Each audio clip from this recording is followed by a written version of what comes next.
discussion? Hearing none, all those in favor signify by saying aye. Opposed, the ayes have it. Next is contract regarding back office extension. Kate? Public comment? Well, public comment. Anyone have any public comment? Okay. Kate? Okay. Sure. So we are seeking to exercise an extension on contract 11-13 with Amovis beginning June 23rd, 2023 for ongoing back office support and maintenance. Their delay with the new back office go live is mostly been identified to the design documentation, which is inclusive of 11 different volumes regarding the back office. Within our RFP, there were 1,400 requirements that Amovis had to meet, and our consultant, Gannett Fleming, and I felt that the design was not complete enough to give them the approval for it. Due to the final design not being approved, they have estimated that the software development has slowed down as well as the testing. So the biggest documentation we're waiting for is the system data flow as well as the transaction data flow. And I explained it to Lori as it's really kind of a blueprint on how the system functions and how it works. Without that, I don't feel comfortable giving them the approval. On May 25th is the last time we met and had a big conference. All of the 450 comments on the 11 different volumes were addressed. And as of now, we only have 3 that are open. We expect to give them the approval on the final design this week. One thing too that also didn't necessarily slow us down entirely, but it did deter things for a while, was the removal of roadworks and the RIDOT tolls. We had to kind of carve out some of the things that overlap between RIPA and RIDOT from the functionality. For now, we are still waiting for some pricing on if RIDOT were to join us in the future again, depending on how the litigation goes, and that we do not have pricing for RIDOT's portion of it at this time. It's kind of to be determined. There's a lot of different scenarios that may affect it, but that was another thing that kind of took our attention for a little bit, was the removal of roadworks. So, based upon what you said, is there really a financial effect? No, not really. I'm sorry. Amovis has given us the same monthly maintenance that we're currently paying now. They've only been paid for 2 milestones for $270,000. 10% was for the mobilization at $180,000 for the notice to proceed, and the project schedule was approved, and that was $90,000. So no impact to us. We're not paying any more than we have been during this contract. So the maintenance for RIPA will stay the same. And until they meet the other milestones, they are not paid for anything for the new contract. Okay. That's it. Yeah.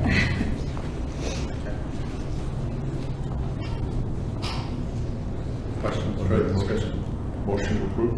Motion to approve, seconded by Karen again. Discussion. Hearing none, all those in favor signify by saying aye. Opposed, the ayes have it. Thank you, Kate.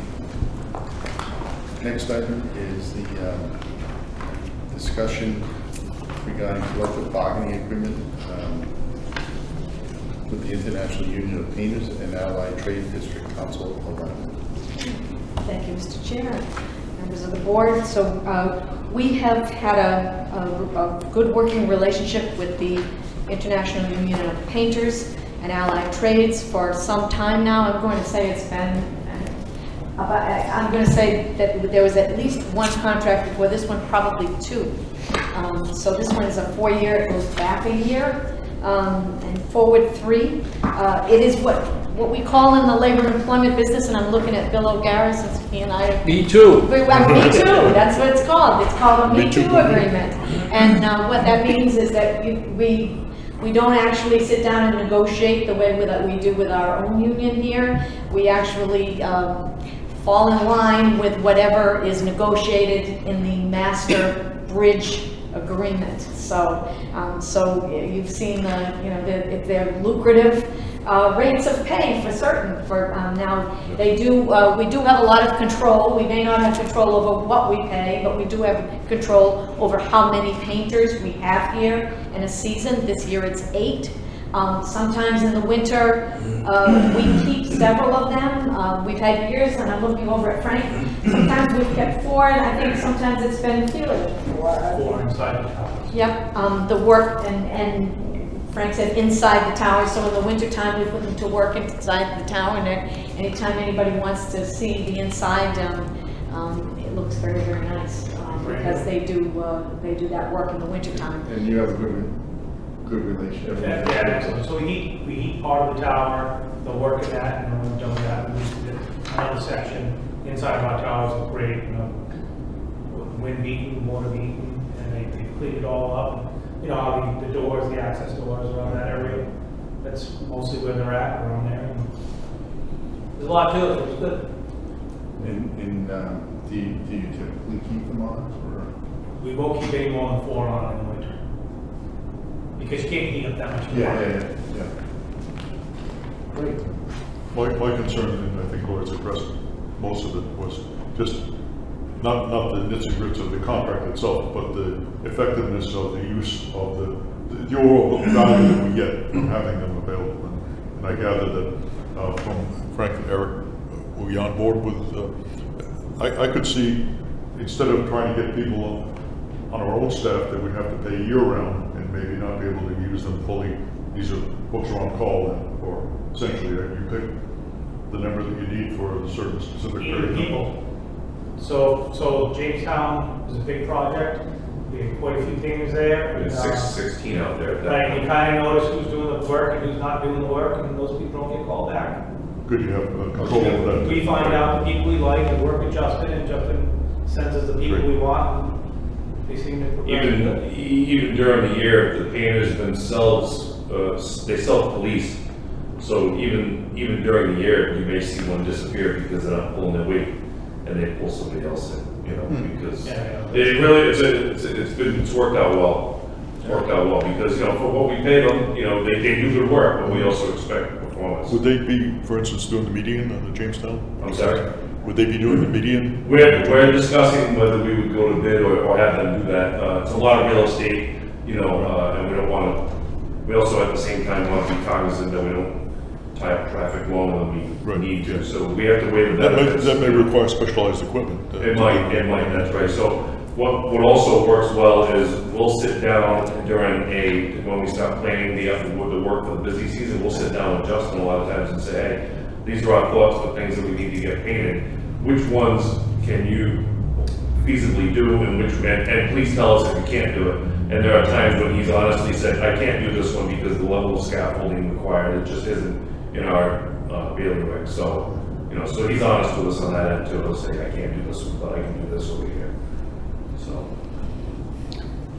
There's also they have a very diverse workforce, and despite the language in the contract, which several of us, and you can guess who. Jokingly pointed out. Right, but it wasn't lost on Karen or on me when we read it and were aghast at the references to man. historical. If a man is not called before 6:45 a.m., there are quite a few women who are in the painters union who are here,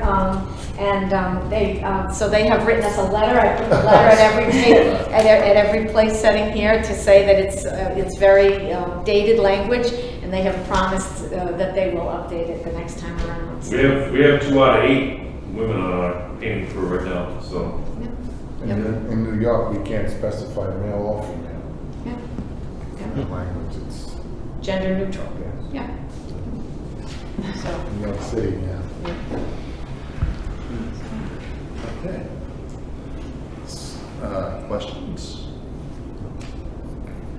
Do I have a motion? Make a motion. Motion, second. Further discussion? Hearing none, all those in favor signify by saying aye. Opposed, the ayes have it. Thank you. Thank you. Get some interesting work, because they lose, they to wash their hands. Yeah, for like 20 minutes or something, right? Serious? Yeah. Yeah. That is actually one of the issues that we're discussing with our own union. So we'll get to that. There's a precedent for that. When I was working on the new corporation, the unions were really in charge of a lot of what went on there. There was show up time, wash up time, looking at the bolt time, getting on the bolt time. It was just amazing. And then a zillion hours of overtime if you look sideways.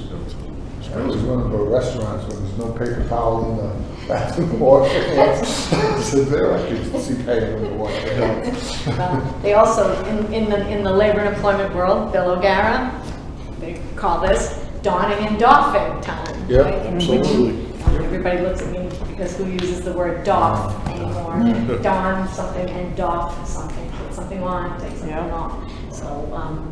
So that is something that gets negotiated at the table. Yeah, 10 minutes shall be allowed for washing at the lunch period, Yeah. and 15 minutes at quitting time, except that spray men shall have reasonable amount of company time for this cleanup. But only the spray men, not the Yes.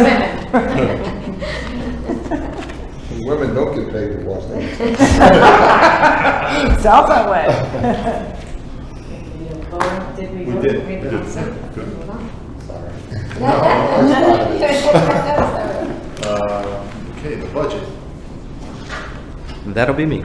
I'll do my best to bring you through this quickly, and we'll pause at times in case you have any questions. This budget really is about transparency, not only to the board, but to the stakeholders.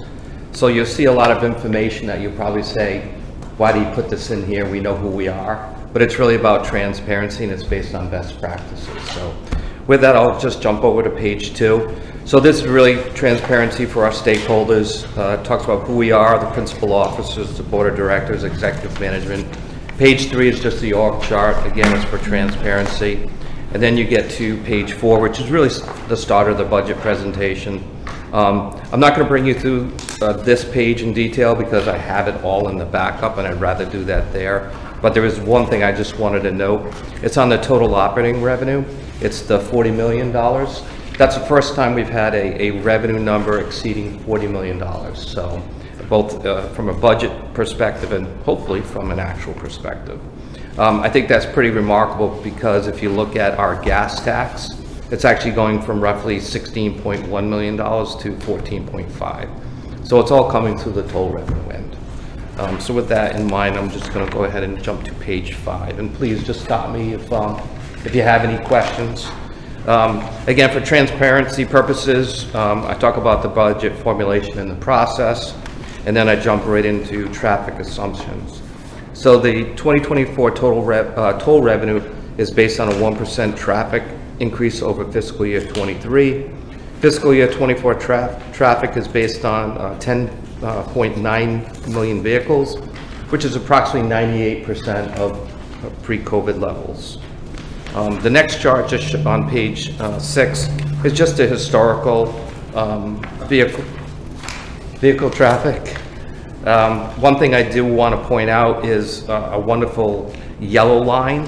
So that is 12 months of COVID. And then if you look at the gray line up through about June, that 18-month period is really the COVID time period. It cost us between about $18 and $20 million of revenue that we lost during that time frame. At the bottom of page 6 on operating revenue, again, for transparency, you all know, but there are 4 categories of revenue: total revenue, gas tax, transponder, and other revenue. Revenue is recognized on a cash basis, so it's when received. So if you put money on your account, we don't recognize that as revenue, we only recognize that when you go through the tolls and we actually collect the revenue. The same thing for a bill by mail. Regardless of when the tolling operations folks bill that out, it's not until they actually pay that we recognize that as revenue. So as I mentioned, total revenue of $40 million is slightly above COVID levels of 39.2 million. So even though traffic is still down a little bit, our revenue will be above pre-COVID levels. And as I mentioned before, the total revenue of $3.6 million is partially offset by the low gas tax proceeds of $2.6 million. On page 7, this is total revenue broken out by type. The reason I put this on here is just to point out, if you look on the 2023 budget, total revenue, which is on the bottom right-hand side, you'll see it's 56.8%. And if you look at the 2024 budget, it grows to 62.8%. Conversely, the gas tax, because it's dropping, fiscal year 23 was 42.3% of total revenue, and that's dropping down to 36.3%, excuse me. For total revenue, I run revenue based on metrics. So here's a metric that I keep track, and it's in the table. So the 2024 budget compared to the 2023 budget, this is the average revenue per transaction. If you go all the way over to the total column on the right-hand side, you'll see that in the 2023 budget, every time somebody went over, we received $1.94. 2024 budget, I've increased that to $2.30, which is consistent with what we've seen over the last 8 or 9 months, even before that when we went to all electronic tolling, and we did raise the bill by mail rates to the $3 per axle. On the gas tax, from the period of fiscal year 23 through 28, the gas tax proceeds are expected to decrease by a total of $7.5 million. And when you compare that to fiscal year 22 actual, it's an average annual decrease of 2.1%. We receive updates on gas tax projections every 6 months. In the table at the bottom, in November of 2022, those are the numbers we have, and then above that you'll see May 2023. Again, from the term from 22 to 28, it's a reduction of $7.5 million. As you know, we have this rolling capital plan that we have a plan of finance tied to. So this will be incorporated into that as well. So you'll see that there'll be a little bit more pressure on how do we, cover that gap during the time frame. I was conservative when we did the plan of finance, so it is not quite the whole 7.5. There's only about $1 million, $1.5 million we have to cover. But I think as I'll cover later on in our financial results, we've more than made up in our financial results that drop, even in this one fiscal year alone. So, page 8, top chart is just a historical and gas tax projections. Again, you can just see the red line starting to come down. And I'll just jump to operating expenses. And by the way, if I'm going too fast, please just let me know and I'll be glad to answer questions. Just, Sure. rather than get in the middle of your discussion there, but you're going to talk about the road use charge, what the implications are of this gas tax decrease. Next, Jim. Sure. Overall operating expenses for fiscal year 24 is $13.6 million.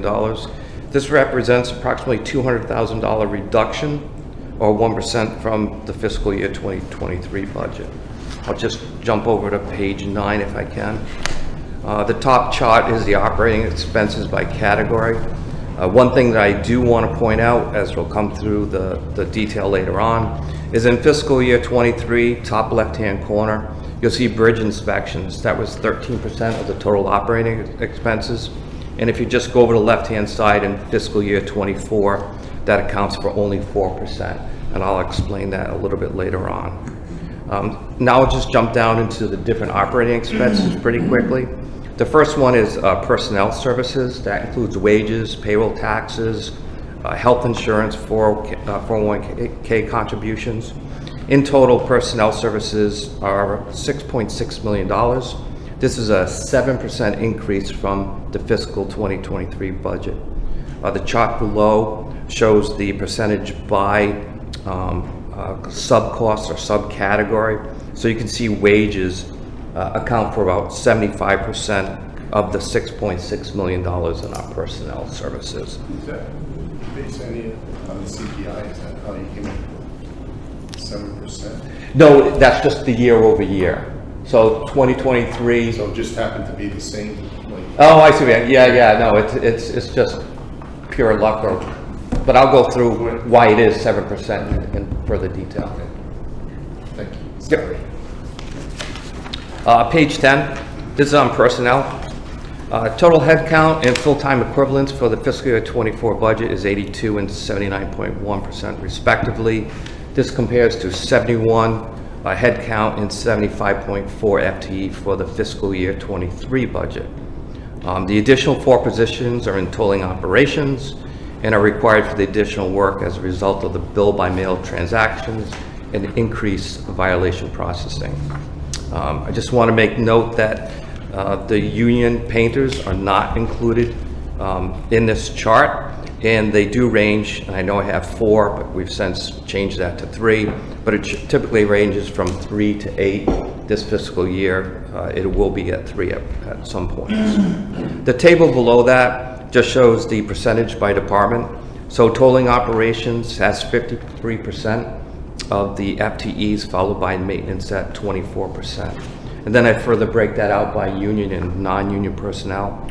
So 33% of our workforce is union and 67% are non-union personnel. On to wages. Total wages is approximately $5 million. This represents a 7% increase from the fiscal year 23 budget. It's primarily driven by wage increases effective July 1st, 2023 of 2.75%. That's my assumption. We're still in negotiations with the union, but that's what I've built into the budget for this coming fiscal year. And we have an executive session today where I'll brief the board on the status of the negotiations. Additionally, the 1.25 increase effective January 1st, 2023 was not built into the fiscal year 23 budget. This negotiated increase was based on meeting at least one of the two following metrics for the period of July 1st, 2022 through December 31st, 2022. That was either vehicle traffic exceeding budget, which we did not do, or revenue exceeding budget, which we did meet that metric. So that was not built into the 2023 budget, nor did I build in the revenue associated with hitting that metric. So the revenue more than offset the 1.25%. There were 6 FTEs in the write-out budget. So those personnel who were sitting down at the end of the building when I would build our annual plan, I would exclude write-out because we would charge the write-out folks to write out directly. 4 of the positions were filled and 2 were open positions. And when the roadworks program ended in September 2022, the 4 FTEs were transferred over to RIPTA's books. And while they were transferred over to open positions within RIPTA, the wages of the 4 FTEs were higher than the budgeted wages for the open positions. And then finally, the 4 FTE increases in tolling operations. We did some salary adjustments on a few people that we felt that was right based on market conditions. Again, that wasn't built into the budget. Page 11, unless anybody has any questions. Okay, I'll keep going. Payroll taxes, $411,000 or a 7% increase. Payroll taxes pretty much goes with your wages. So whatever that percentage is, you're gonna see the same percentage. Health and dental, a total of $842,000 or a 6% increase. The budget does assume a 5% increase in our health and dental rates. They renew January 1st. So it's due to that 5% increase, and we've added the additional FTEs that I just had mentioned. So my assumption is we're gonna have to pay for health and dental for those employees as well. On the life insurance AD&D, it's a total of $35,000 we pay. This represents a decrease of 2% from the 2023 budget. And basically the difference is last year I assumed for this line item that everybody, whether you're full-time or part-time, received this benefit. In reality, it's only full-time people. So in the 24 budget, I've reflected just that for the full-time positions. The 401k, $322,000 is the budget. It's an increase of 2%. I've assumed that, of course, the 3.5% discretionary match for all eligible employees. I've assumed employees will maintain their current match percentage. We do match up to 5%. So if someone is putting in 3, I've assumed they're going to maintain 3. We don't know. We encourage people to do more, to do the max, but that's my assumption. I've also assumed a 2.5% match for the eligible employees who have not started contributing. On to operating expenses. Utilities, cable, and internet totals about $473,000. It's an increase of 11%. The fiscal year 23 budget included a one-time cost reduction for the net metering. That's when I went to the city of Providence. They put out a bid and I responded to the bid. And so we received about a $26,000 credit by buying net metering credits from the city of Providence. We will use those credits up within the next 2 months. So year over year, it goes higher, but it's because we took advantage. Interesting enough, last week, the City of Providence put out a new bid for net metering credits for this year, and I've already submitted a bid, so hopefully we'll win or be selected, so we can reduce that cost maybe by 20 to 25 grand. I've also, you'll see that I have this always risk to budget and low or medium or high. It's my feeling of, based on what we put in the budget, how good I feel about that budget. So the rest of the budget on utilities, cable, internet, in my opinion, is low. Onto contractual services, they total $1.5 million, which is an increase of 8%. I've assumed legal fees at $42,000 compared to $36,000, and I'm on page 12. Includes the additional cost from the Rhode Island State Police for the second year of the contract, which is approximately $6,000. And I've also included additional fees to be paid back to our back office provider, Immovis. This is with what Katie was talking about earlier about holding the fees flat. Because I had to have this done a month ago, I assumed an increase. So the good news is there's some room in this line item going in the budget, which is nice to have, because I think it's a fairly tight budget. And I've also included the costs associated with the DM lookup fees, about $53,000.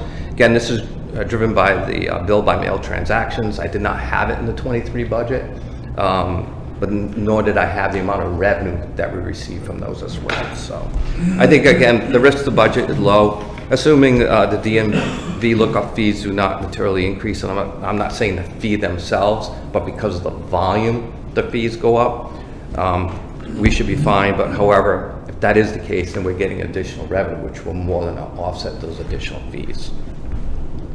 On other supplies and expenses, it totals approximately $1.8 million. This is a 33% increase in the fiscal year budget. This assumes a postal increase, which has already been announced, of 11%, and a slight reduction in the overall postage as a result of implementing the consolidated billing notices for the bill by mail transactions. I think Katie and her team implemented that within the last 60 days now, and I still want to see the reduction in postage. So I was a little conservative in this line item because until I see it, I don't want to assume it. So I've assumed a slight decrease in our postage, but hopefully if this is successful as we think it will be, postage will even be lower. So I hope that is the case. And this also assumes increased credit card fees as a result of the higher volume. Again, rest of the budget, I consider this low at this time. Insurance total is $1.6 million. This is an increase of 2%. I put a risk to budget medium in dealing with our broker. Most of the insurance companies are looking for 10 to 15%. We're going back out to identify additional insurers for our different lines of businesses. Most of them renew on 8/1, but there is some risk to that line item. But I think overall we'll be able to live with that, and we'll find places to cover any overages. Is the bridge insurance pretty solid? It's interesting. That's one of the ones we're looking at now. Getting quotes for that's actually. a big expense. It is. It's almost $500,000 a year, and it does have a $10 million deductible.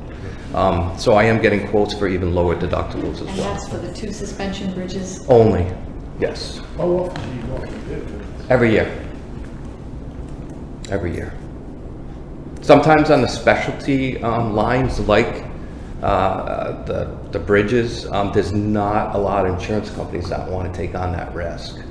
Would it be behoove you or the agency if you committed to a 2 or 3 year contract? We came off a 3-year on the bridge insurance, so I will weigh that as well.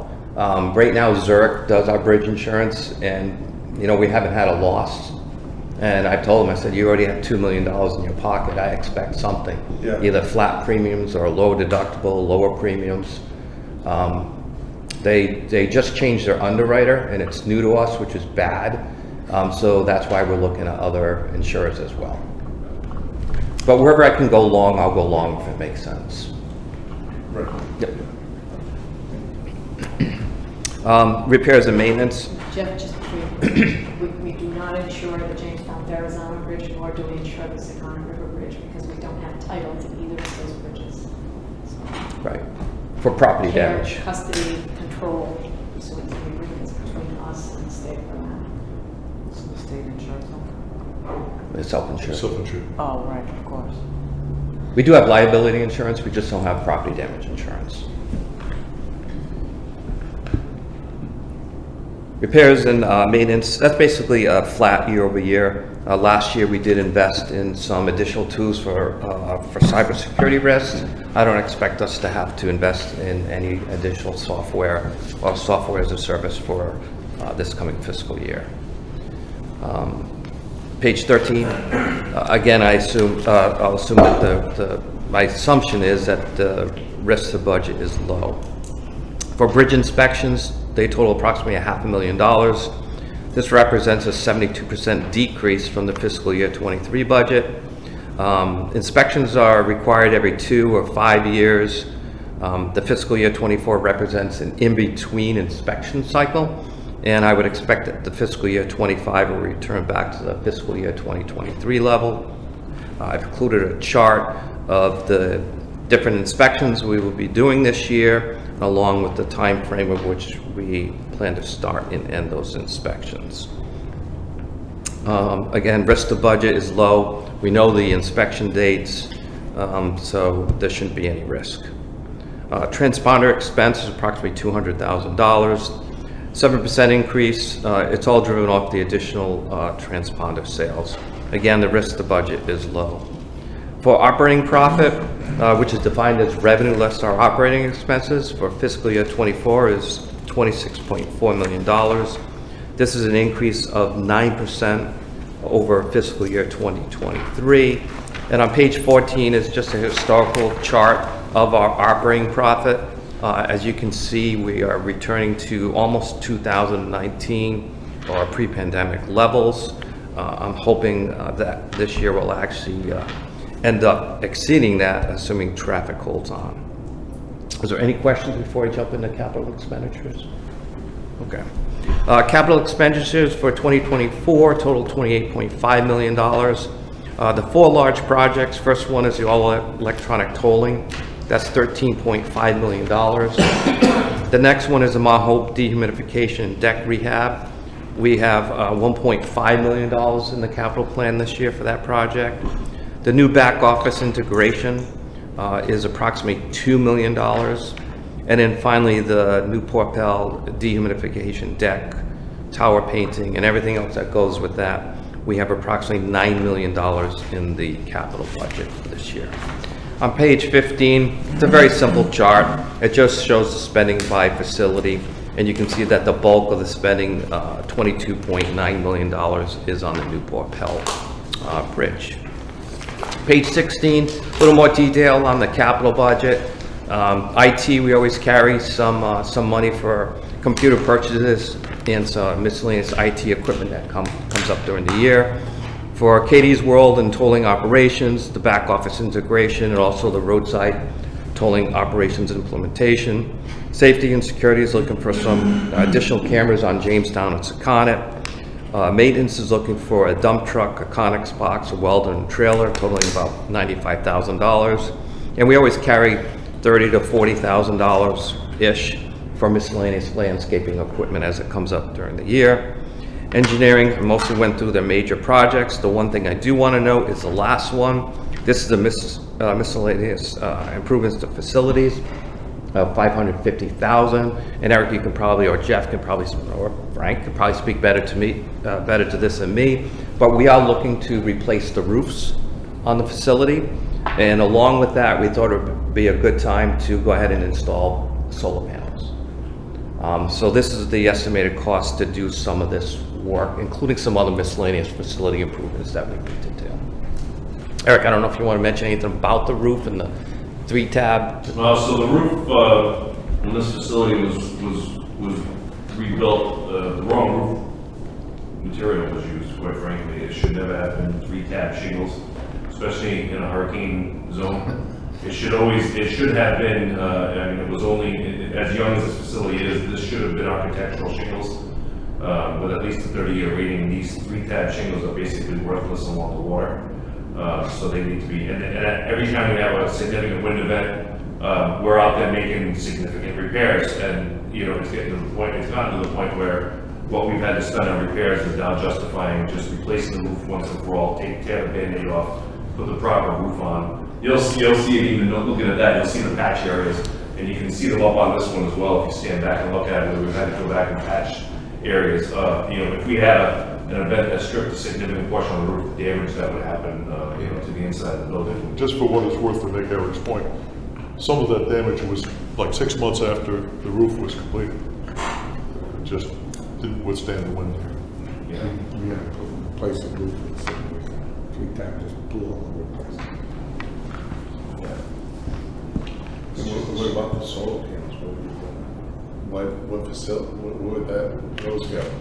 The solar panel was, I'll let Jeff talk more. Yeah, you know, just trying to support the green environment and going green and having to do these net metering credits, which are kind of a pain in the neck to even find, to installing rooftop solar on this.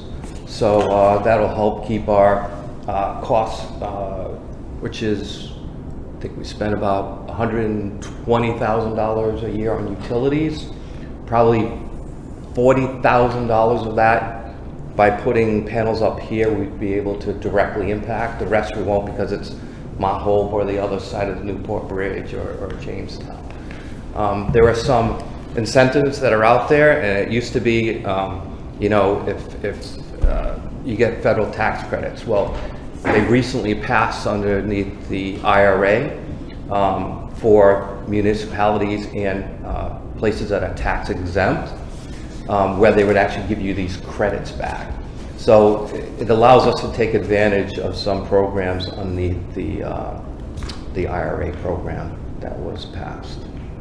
So it's an option. We'll evaluate it. We'll bring it to the board, you know, and then go from there. Okay, thank you. You're welcome. Federal funding, of course, we will continue to seek federal funds to support the 10-year rolling plan. And below is a quick summary of some of the grants that we've submitted and the status of each. As you know, we received $82.5 million underneath the Infra 2022. We've also received $10 million as an earmark. That one's for the Mount Hope Bridge dehumidification system. On page 17, pending applications, we recently submitted a Raise 23 grant. That is for $42 million for the Mount Hope Bridge dehumidification and deck rehab. And we've had some unsuccessful applications, the BIP 2022, Raise 2022, Raise 2021. And by August, I'll be submitting another application, which will be for Mount Hope Bridge, which will be almost identical to the Raise 2023 under what's called the PROTECT program.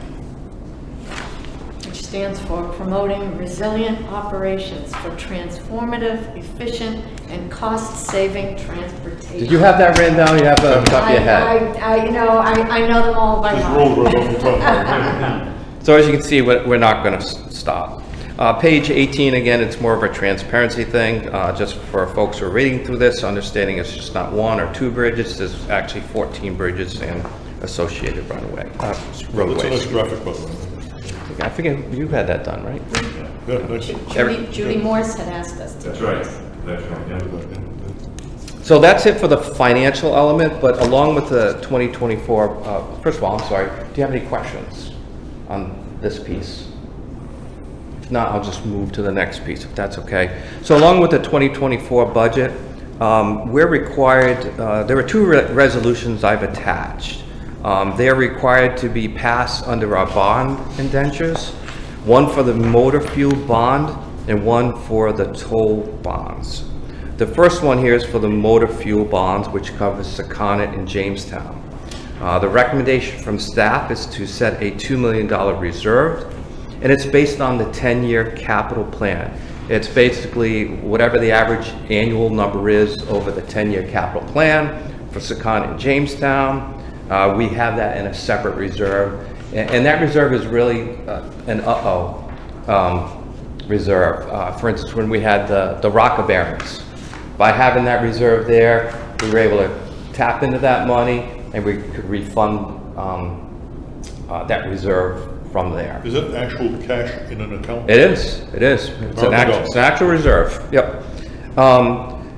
This was originally, we've had some series of indentures, bonds, and it was most recently set at 2 million. That went up from $1 million, and based on the capital plan, we recommend the $2 million for the motor fuel revenue bonds. Rating agencies, by the way, love it when they see that you have these types of monies put away for the uh-ohs that might come up. Let me just go to the next one if I could. The next one is the same thing. It's for the toll bonds. This is for the Mount Hope Bridge, the Newport Pell Bridge. Again, it covers things for like rocker bearings and anything else that just might come up to the time period. The money's there. The recommendation is to set this at $21 million. The process is exactly the same for the motor fuel. It's looking at a 10-year capital plan for Mount Hope, Newport Pell, and whatever the average is to put that away into a reserve account. So I'd be asking for approval on these two resolutions along with the budget. And if you have any questions, I'd be glad to take them. Questions? Well, very helpful presentation. That was very thorough. Yeah, nice job. Did a wonderful job. So the first item is to approve the budget as presented. Do I have a motion? Motion, second. Discussion? Hearing none, all in favor, signify by saying aye. Aye. Opposed, the ayes have it. Next is to approve the resolution establishing renewal and replacement fund requirements under master indented and for motor fuel tax revenue bonds. Do I have a motion? Motion, second. Discussion. Hearing none, all in favor, signify by saying aye. Aye. And finally, a motion to accept the resolution establishing renewal and replacement fund requirements. Motion, second. Discussion. Hearing none. Do we need to update the date on that? Does it matter? See if I made a mistake. No, it's just the 14th. That was originally. Oh, yeah, I'm sorry, that's a good point. I'll have to do that on both of those. Thank you. Because we changed the board The meeting. main makers of the motion and the second. So amend? Yes, you want that added in the motion to change the date? Yeah, they amended the date from the 14th to the 20th. Let the minutes show that. Thank you. All those in favor, signify by saying aye. Aye. Opposed, the ayes have it. Thank you, ladies and gentlemen. Next is Eric regarding new wall electronics tolling pantry. So Eric and I will run with this together. And Okay. anyone who wants to get a sandwich, by Is the way, there please popcorn feel or free. something like that? So as you know, as part of the Thank you. reconfiguration of the roadway outside the offices here, we will be demolishing the existing plaza, and the gantry for all electronic tolling will be moving to up toward structure E. While it is not the most, we are not interested in breaking the bank at all to make it the most beautiful gantry. We did want it to complement the Pell Bridge. So we went to WSP and asked them as part of their contract to reach out to local architects to design a gantry for us. They reached out to two firms. Both firms listened and came to a meeting. Only one firm decided to actually make some effort and take a shot at designing something that they thought would be a nice entrance over our bridge and into the city of Newport. So some of you have already seen, I think, and this last time, this this was one of the, this was one of the, Eric's smiling, this was one of the designs, so it was the Newport Collaborative. So I'll pass it around. It is pretty neat. I mean, it's amazing to me, I don't know why, but it shouldn't be. It's architects doing their job, but they were told, for instance, that, you know, that the road, obviously they're building this to appear at a curve, and they listened, and they made something that literally changes as you drive around the curve, and using these, what they call fins coming out on this. So that was, and those of you who know your nautical flags know that that says, "Welcome to Newport."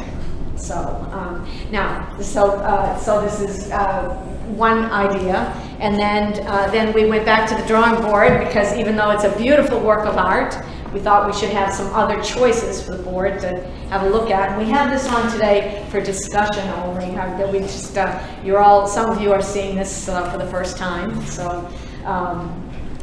So it's probably a good idea to just give it some thought before there's no rush to make a final decision. So we do have it up on the, we do have the presentation that we've given you in hard copy. We do have it up here on the screens, and I don't know if Eric, you want to talk a little bit about, and then we'll get to the second. We don't have a model for the second design that they've done, but yeah, okay.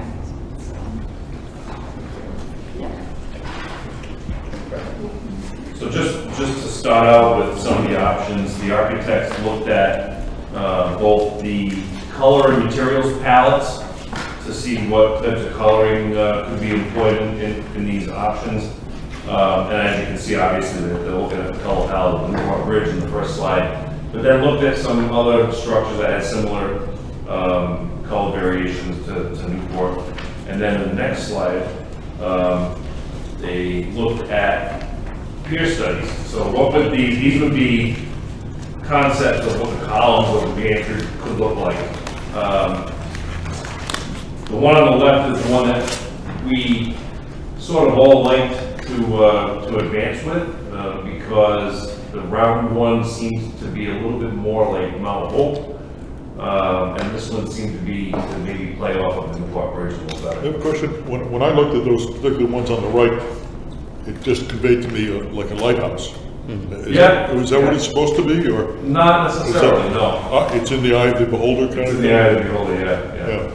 However, I will say that some of the versions that you'll see in the renderings do have a light at the top of here, of each column, which, you know, maybe it looks like a lighthouse, but it could also look like a light on one of the Newport Bridge towers. But it kind of, you'll as we get into the renderings, you'll see it sort of does look nice. Yeah, I just didn't see the one that was outlined or emphasized. I wasn't sure how I wasn't going to interpret that.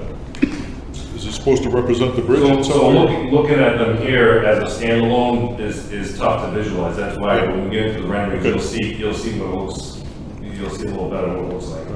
On the next slide, what Lori referenced being this one here. Yeah. You'll see what Lori referenced about driving along the curve. So when you look at that model, it is truly three-dimensional, where you're supposed to see they call it a flicker option in the next slide.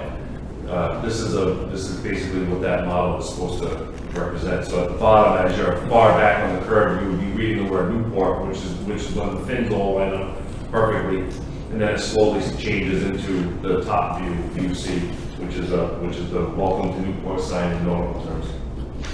Next one. So then they looked at some other studies. This shows an example of, so we part of the gantry design, structurally, whatever type of screening we use to mask the truss work has to have 50% openings, because for wind load reasons, that's how the design was done. So we said, well, a screen such as this, the bottom is the close-up of it, it would be like a metal type of a material punched with certain holes into a pattern. So that was another option. We could employ some sort of a pattern on it, and it does allow the wind to go through with 50% porosity to meet the wind load resistance. So on the next slide, This is just an example of, I mean, it's a busy view, but you could take a picture like Toro Park and employ that on there, and then you got a picture of it daytime and nighttime. It looks probably a bit busy for what that is. You know, I don't think too many people would get it. The next slide shows a more simplistic view of what could be done with this type of an idea. And if you look at in a close-up version on the next slide, there's some 3D. You can kind of make out the fins that stick out as well. And then here's where they throw on the idea of putting wording on. And that's another thing to consider is, do we have wording on this gantry, or do we leave it void of any wording because of potential conflict in what should I say? You know, the name of the bridge is always a hot topic, as Lori knows full well. Most gantries, in fact, I don't know of a gantry that has lettering on it anywhere. Maybe Katie or Jamie, maybe you do, but I don't know of it. Now that's, you know, unlike a plaza, we have a plaza out here that does have, I'll call it Art Deco, an Art Deco sign, right? It says Newport Pell Bridge, or Pell Bridge Newport. I It says Pell Bridge exactly what it Newport, says. right. But we won't have that plaza anymore. But however, and just noting that a gantry is functional. It collects toll data. That's what it's supposed to do. It doesn't normally have wording on it. That doesn't mean that we can't. But then again, there's all the considerations of if we go down that road, no pun intended, what exactly are the words that we choose to put on it. So. Right. So there's some more angles of view of that type of an idea with the wording on it. The next slide, Remy, and that's more of the plain view again, just showing you different views, different angles without any lettering. The next slide shows somewhat of what that could look like with some backlight. So obviously that the building on the left is what the architects pulled the example from and then applied it to the gantry on the right side. And then in the next slide, they went into some sort of mesh studies. So you could have, so when you talk about the mesh, it could be a metal that's punched out, it could be expanded metal grating, which is what the artist on the left side was doing. That's an actual photo of some different, I mean, it's interesting. I can't even speak to what it was exactly, as well as the architect, but it was pretty cool what they were doing with the colors there. But you could do a lot with expanded metal grating. That's even greater than 50% porosity, obviously. So definitely well within the wind load ratings. And then experimenting with different types of meshes, we started to get into the color palette and wording versus no wording. So this one is along the lines of that model down there where you've got the fins that stick out. This one is sort of along that lines where, except that it's actually opposite. Straight on, the gantry says welcome to Newport, and then the fins start to mask that into a color palette as you're around the curve. So you'd actually be looking at it in the inverse. You'd be looking at the bottom one first, and then the middle, and then the front, and then the top one as you come around the curve eastbound. And keep in mind, we're only talking about eastbound at this point. We have had discussions to say we recognize the backside of the gantry probably should have something. It may not have to be as ornate, but it should, even if it's a blank mesh screen of a single color, because otherwise you're going to be looking at like the backside of a movie screen. You know, we can see all the sins of the gantry, the truss work that you're trying to hide. I'm just asking as an example. So, welcome to Newport. The flip side, welcome to Jamestown. It could, or it could just be blank. You know, we haven't really gotten into that one yet. But No, I'm just asking. yeah, it could. That's right. Yeah. So then on the next slide, that's basically a nighttime version of the previous slide, showing how the colors change slightly as well. You can have lit letters up top. This one shows an example of the lights on top of the columns and how that will look. All the lighting, by the way, has been confirmed. Anything that they've considered has been confirmed to not conflict with the collection of data, which is the primary purpose of the gantry. So it wouldn't affect the nighttime collection of license plates. And easy passes, obviously, are electronic.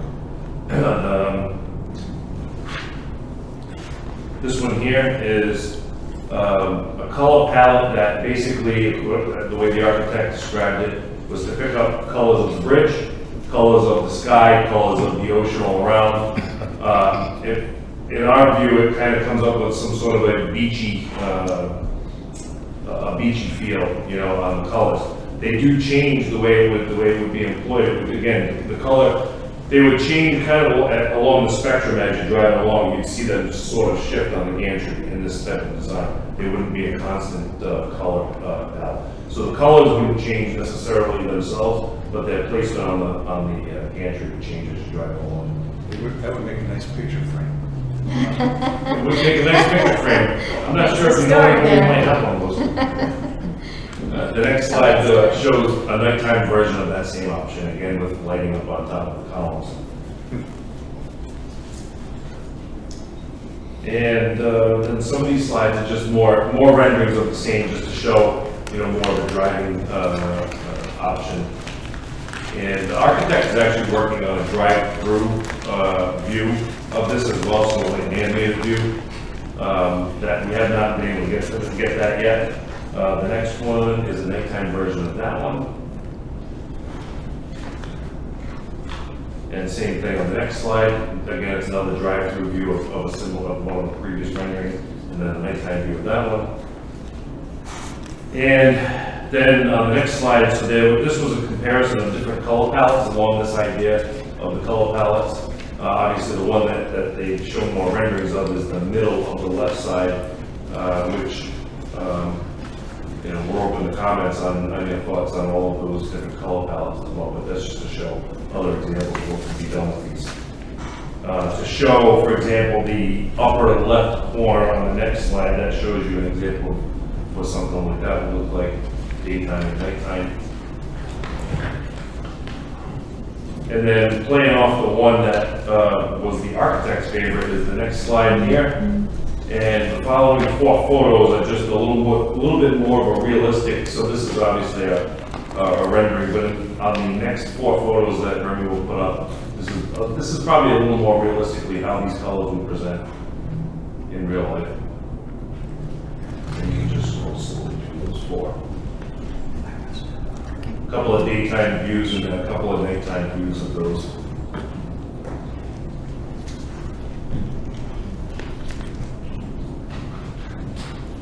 So it's done through a combination of basically a metal mesh in the background with colored fins projecting outward off the front. That's the end of the renderings. Did the executive director take an informal poll?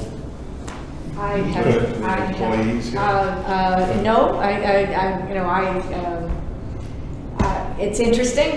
Beauty is in the eye of the beholder, for sure, and everyone has had a different view.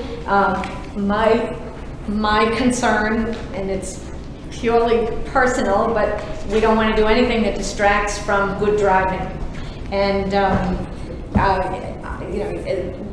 deciphering that this in nautical terms says welcome to Newport, to me takes your eyes off. I don't want anyone, we were just talking about the Jamestown tractor trailer accident we had on the Jamestown Bridge a couple of years ago, when the truck driver was actually quoted in the media as saying, I had never been to Rhode Island before and I was admiring the scenery. Next thing you know, he was on the railing. So we don't want anybody doing that. So I don't want anyone trying to decipher that this is saying welcome to Newport or anything else. On the other hand, we do want it to complement the bridge. That was our objective. So we did send them back to the drawing board, and that was when this other color palette without language on it appeared. So we thought we'd let the board chew on it. We put it on for discussion today only. Maybe the actual driving simulation will be available by the July meeting, I'm hoping. I was hoping that we would have another model of the newer design so that you could compare apples to apples, but maybe we'll have that by July as well. So, and then the board could also say, go back to the drawing board, we don't like either one, and something else. I am reaching out to a few people in the community just to get some other feedback.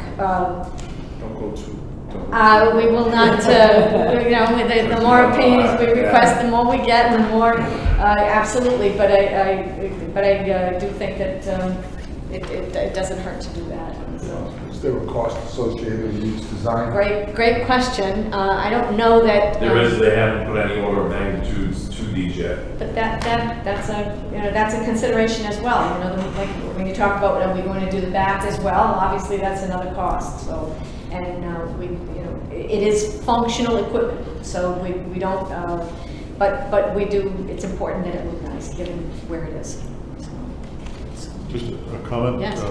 As far as the signal flags, with my military background, I'm really familiar with them, but I bet you 90% of the country population has no clue what that is. So I'm not sure, even if it were, it could be a distraction, but it also, I'm not sure is relevant in the sense of, I mean, it's nautical, I totally agree that it makes sense for the boating community and everything else, but for the general population, I wonder if it would really reach its target, if the goal was to do that. And maybe this engineering meeting, I'd just like to welcome to Newport sign. And I ran by my wife more importantly, and she liked that one. I don't know how Portsmouth and Middletown would feel about welcome to Newport. So then there's another Good point. thought. Wouldn't have. Except that when you drive into a city or town, generally it's the name of that city or town, even though it's maybe a road to somewhere else. It's interesting, when you mentioned an informal poll, it's interesting because I think even within this office, many people who are native Newporters and native to Aquidneck Island have different ideas of what the island means for them. So the beach colors they may identify with that, whereas they might identify more with the nautical flags. That's really what Newport, that's sort of a flagship, no pun intended, for Newport. So anyway, we'll let you all give it more thought, and we will revisit this. No hurry. All right. Thank you. And we may be able to get an idea, as Darrell said, cost options. Yes. Something, because to me that makes a big difference too. Okay. Great. Next item is capital projects. Sure. Eric? We'll run through the list here. So phase 2 AET final design, we are working with the consultant WSP on bid documents currently, making final changes and asking for final approvals. And as soon as that all gets finished, we'll post them up for public bidding through the state procurement process that we follow. Mount Hope Bridge suspension cables and anchorages, investigation and dehumidification design. So just this morning, as a matter of fact, before the board meeting, we actually met out at Mount Hope with AECOM, our consultant, and had a progress meeting. So they are working towards 30% design submittal. At the same time, they're working on bid documents to put out for bid to get a contractor to perform the blow test, which is basically to open up the cable in several locations and put air in a compressed format and see how much volume of air we can pass through the cable.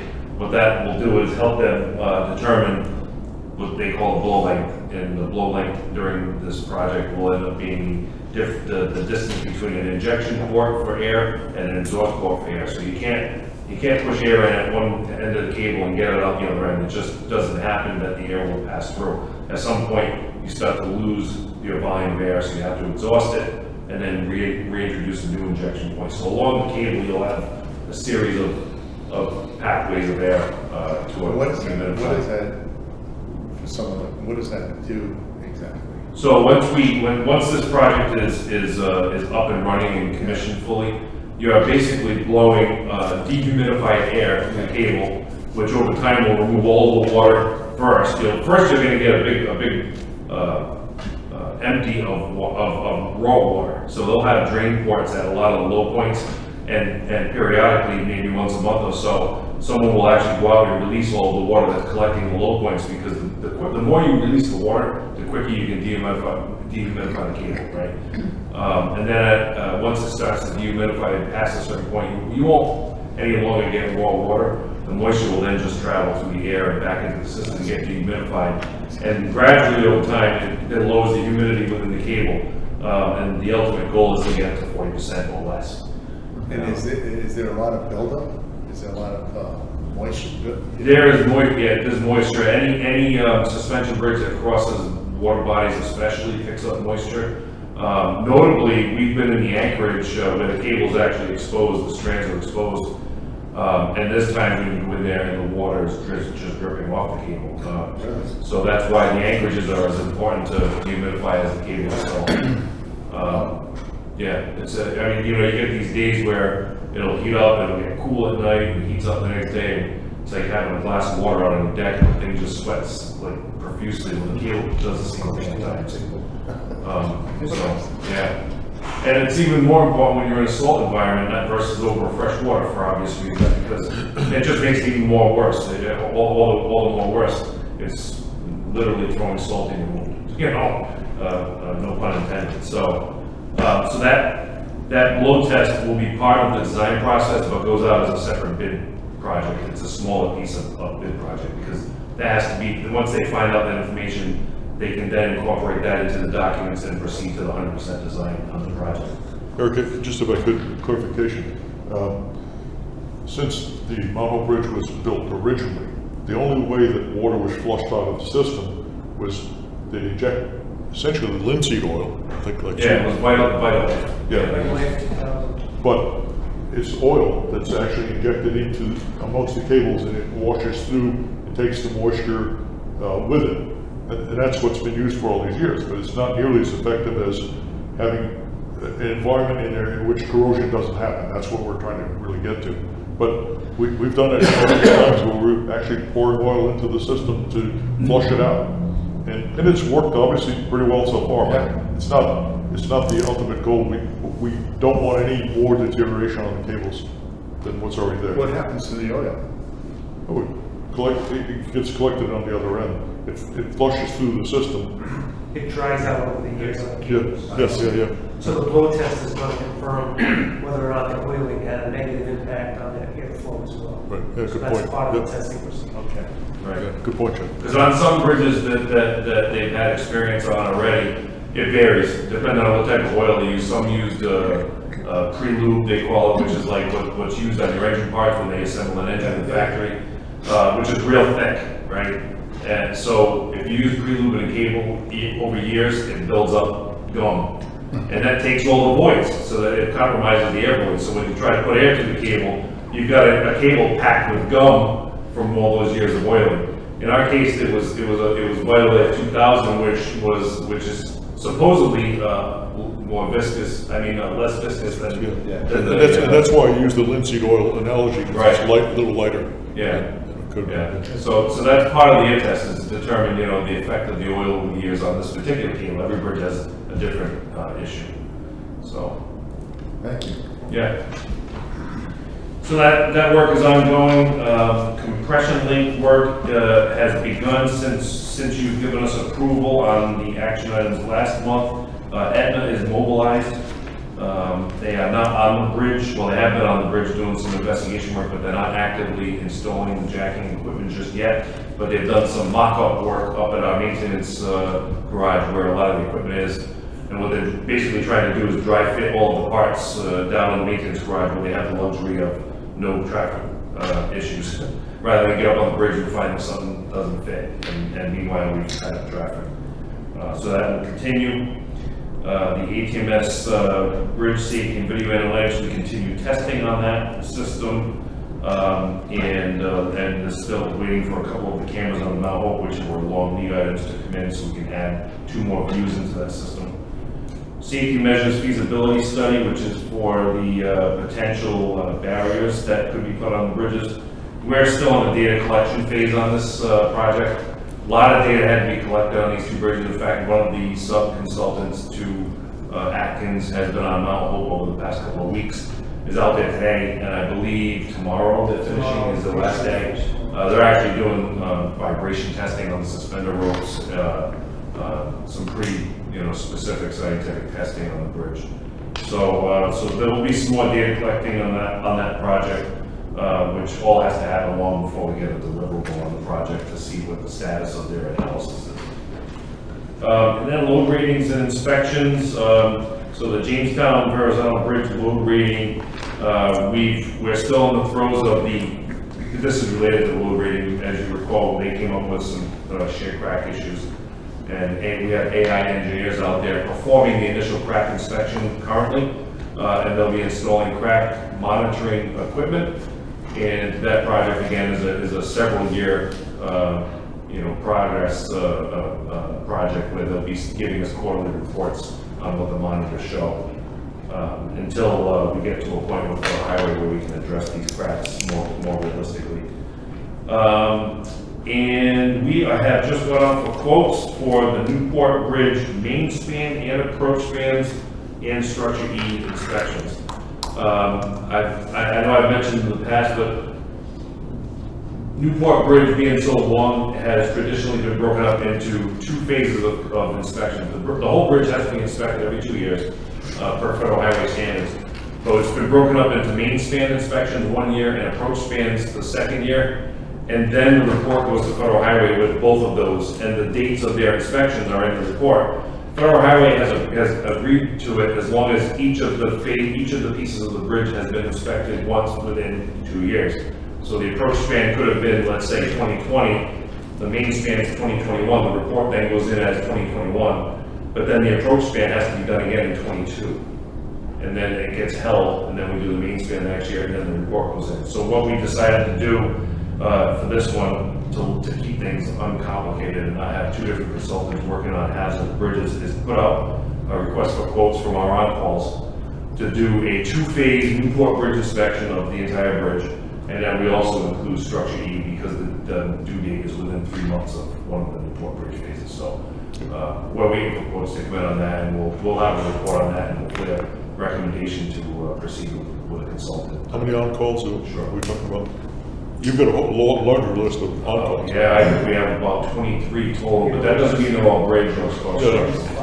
Because of the bond addition. Yeah, the bond indentures require us to use a nationally recognized Right. Firm. For So what's that, number 5, Jeff? We selected 5 out of the list. That should be a pretty good representative Yeah. information. Yeah, good. Yeah. And that's it. Oh, one more thing, an update on, I don't have it listed yet because we haven't obviously contracted for this, but on the Newport Pell grant project bundle that we just received the grant for, we do have an RFQ written, and it's been internally reviewed and finalized, and I have it submitted to FHWA, to John Nicholson locally, for his review and concurrence that we can go out to RFQ to select consultants for the project. And what I did in the RFQ was I broke it into 3 different project bundles for consideration. One being dehumidification of the cables and anchorages, one being deck rehab and finger joint rehab, all in one project bundle, and then the tower painting / steel repairs / elevator rehabilitations on both elevators and towers. And written into the RFQ gives us the ability to select 3 unique consultants, or as much as 1 consultant for all 3 if we so choose. So it's but it gives the opportunity for consultants to bid on up to 3 phases of the project. So all in one I RFQ. just asked a question. Road surfaces, deck surfaces. Mhm. I'm getting more and more complaints about the Monroe Bridge, and I'm sure anybody who's been over it recently knows that it's pretty rough. What are we doing relative to that? I know we've had discussions in the 10-year plan about that, and as I understand it, we've got the application in for the dehumidification and the road deck We do, that's right. repair. Yeah. So if But we've got it also in the capital plan to proceed even without grant funding. So it's been programmed for, I think it's 2 years out to begin the design on that, even if we don't get grant funding. So the funding has been put in place in the capital plan regardless. to move that project up because we recognize the need for it. Yeah. And what are we able to do in the meantime to try to maintain the surface? So I have a deck repair contract to do larger scale deck repairs that is being finalized right now, and that's going to go out to bid, and it'll go out and do a significant number of deck repairs. So there's areas that, we've gone out and put asphalt in, the aquafalt just as a temporary patch. Right. This deck repair contract would go out and remove larger sections of that and replace it with concrete to the surface, similar to Up to other the chip patches. seal depth? Yeah. So it takes some of that originality out of the Yeah, I'm just getting I was just saying, Mr. Chairman, I'm getting a lot of complaints about the road surface, particularly, not so much on the Newport, but on Mount Hope Ridge particularly. So Eric was just describing what's going on to address that. Yeah, is it paving? So we have a deck we have in the capital plan, and this is independent of any federal funding we might receive. That's scheduled for about 2 years out. But in the meantime, we'll be doing some interim deck repairs because the deck condition has gotten to the point where we've got to mobilize. We do our own concrete deck repairs, but we don't have the bandwidth to be able to get out there and do the scales that we need to on Mount Hope in the meantime. So we're going to put a project out to bid to do some larger scale concrete interim repair patches to take out some of the deteriorated asphalt patches that are they just keep swelling out. So, Good. Thanks, Eric. yeah.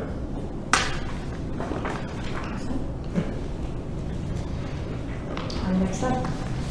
Madam Director. Executive Director's report. So both Jeff and Eric have spoken to federal funding. I do note that between what Jeff said and what Eric said, it's clear that we're hoping, hope springs eternal, and we're hoping that this PROTECT program that we'll be submitting for in August has our name all over it. One of the it's all about resilience. That's what our Mountain Hope project is all about.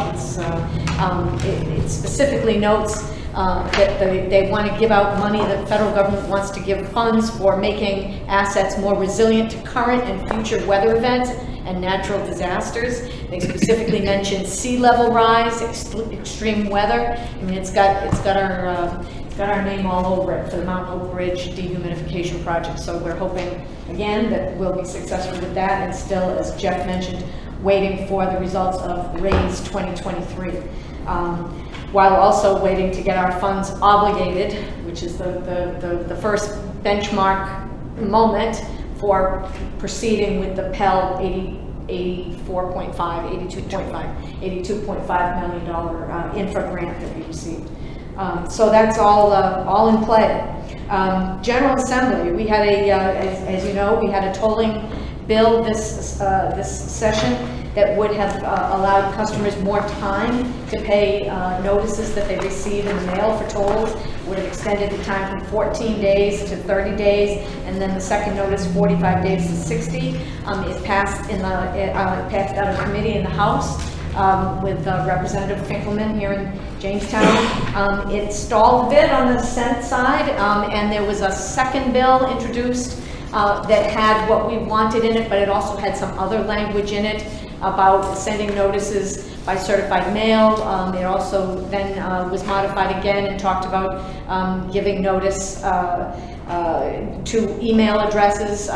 We looked at our operations here and knew that the modified language would give us it would present some issues for us. And in the end, we all know that sometimes it takes more than 1 year to get a bill through the General Assembly, and so that was true with this bill this year. So it was well received. But it didn't pass. It did not pass.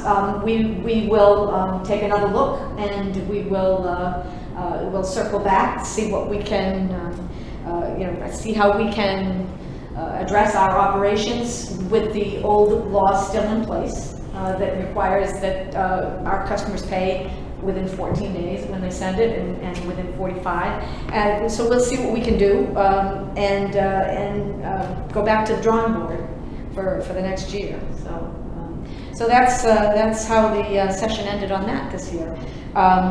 We did receive $750,000 in addition to the $1 million in ARPA funds that we have already received for study of the feasibility of safety barriers. So there's another $750,000 that was allocated to us in the budget. We appreciate that very much.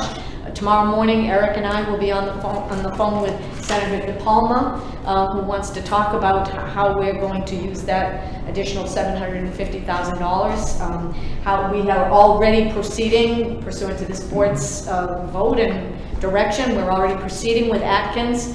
Eric's talked about the feasibility study and all the sub-studies that are going on, all the data collection that's going on. So now we'll have $750,000 because the original $1 million was only for the Mount Hope Bridge and the Jamestown Bridge. So we will be talking with Senator DePalma tomorrow about the additional money that will be available to study the feasibility of safety barriers. Workforce development. I attached to your some of the materials that I sent for the meeting a picture. That's a picture of 4 of our 7 students in our workforce development program. They are turning out to be a pleasure, I think, attending the meetings with them. Some of the things that we all hear at these meetings about what dehumidification will do for our bridges.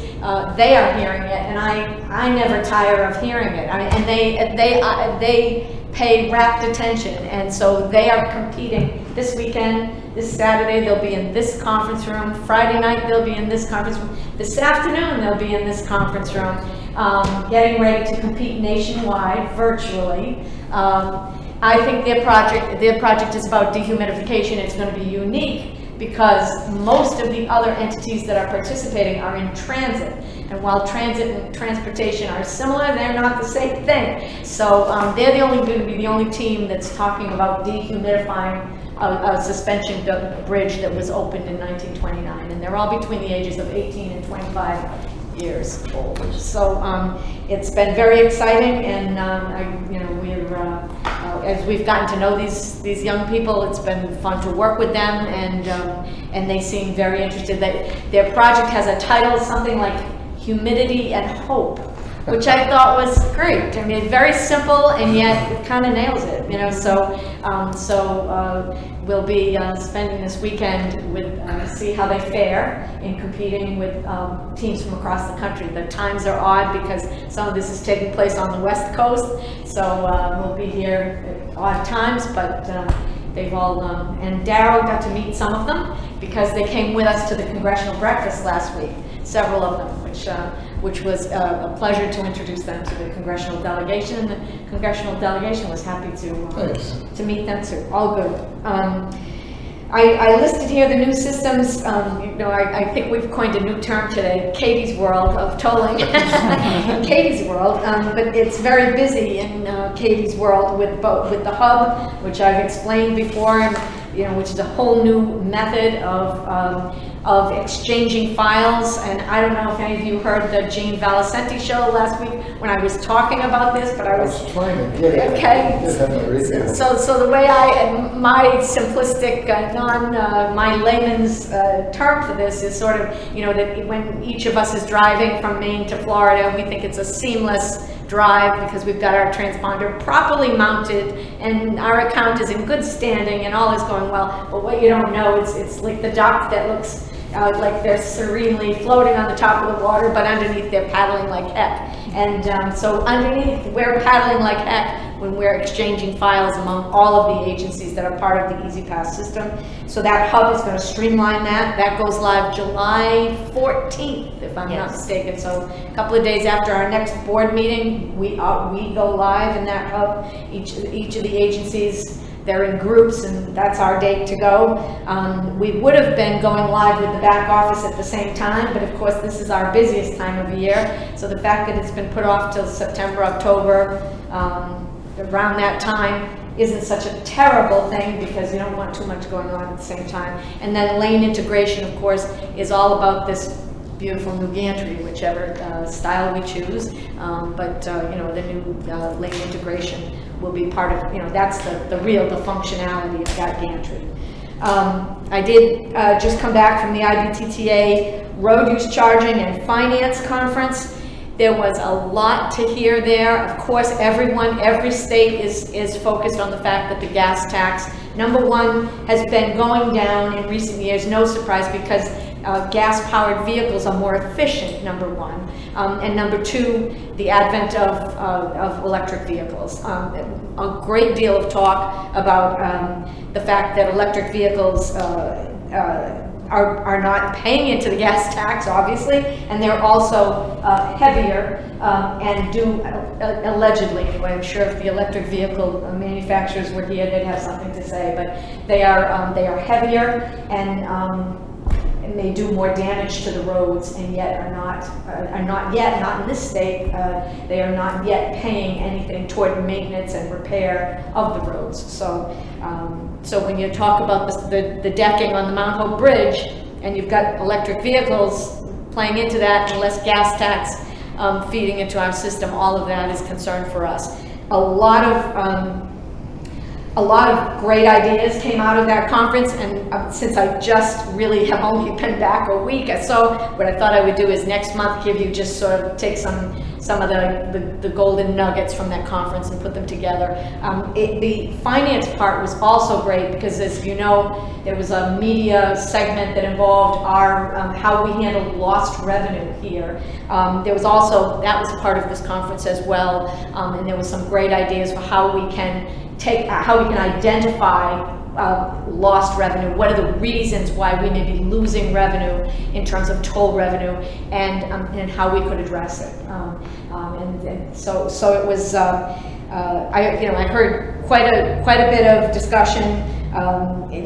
Many states are sticking their toe in the water on the road use charging side. Some instead are saying road use charging may not be the answer. Instead, we want to be looking at registration fees for vehicles and adding a cost there to replace the missing gas tax.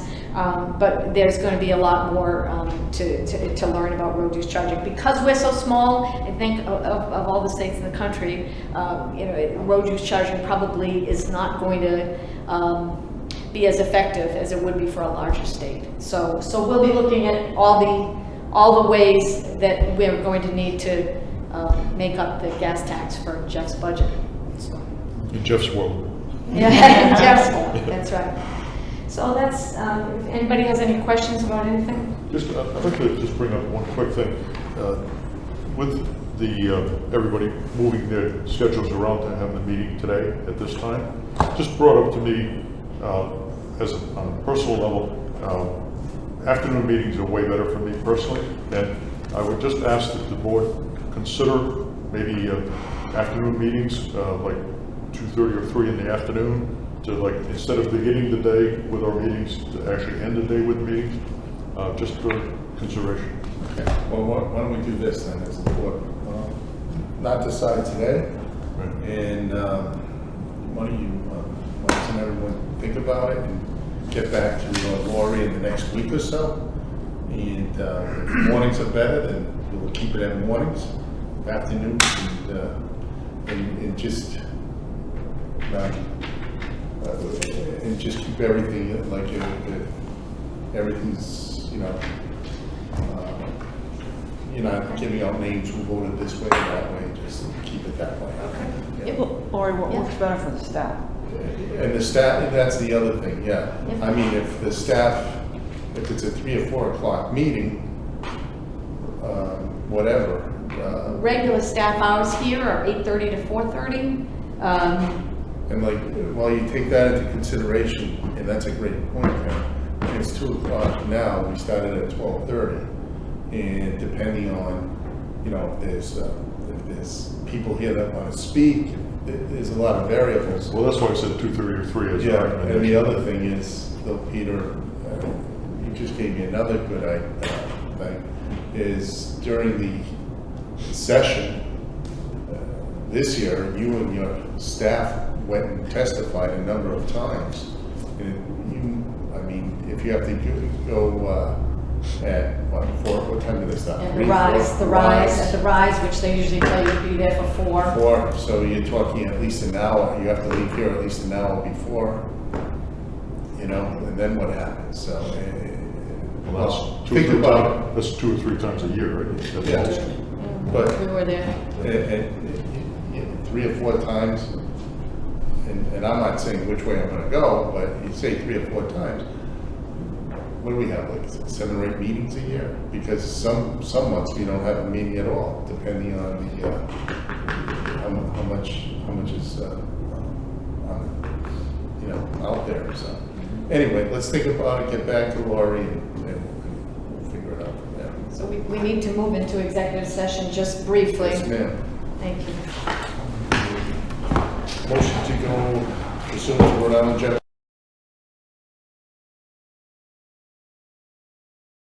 Executive session. Second. Motion, Karen seconded. Yeah.